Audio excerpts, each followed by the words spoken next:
Real Dads is just a little over a year old now, and it's been kind of interesting starting from scratch and trying to figure out exactly where we can go and what it takes. As we interview the young men that come in, the majority of them have had no relationship whatsoever with their fathers.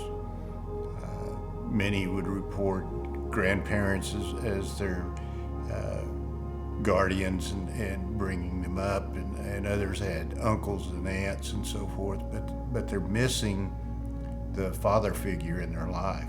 As we talk with them, they all seem to have the same type of concerns as they go forward.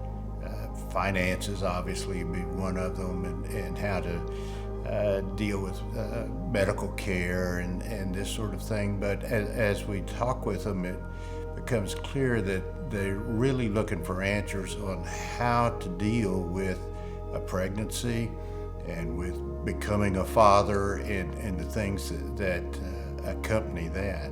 It's hard sometimes for them to bring that out, and so we have to work on being in a decent relationship with them, that they have to trust us as we talk with them. And sometimes that takes a little bit of time too.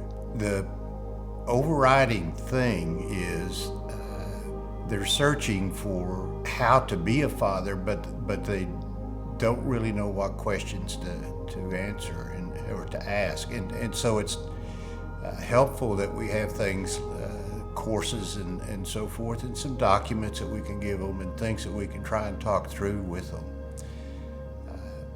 As we look at the overall picture, it's evident that they can be an influencer. There was a survey done with mothers-to-be, and they asked the question, who is the greatest influencer in your life? And they got some of the answers that you would expect: mom, dad, sisters, uncles, aunts, friends, that sort of thing. But over 70% of those interviewed said that it was the baby daddy that was their greatest influencer.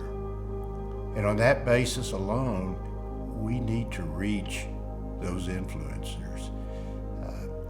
And we're able to do that at the center.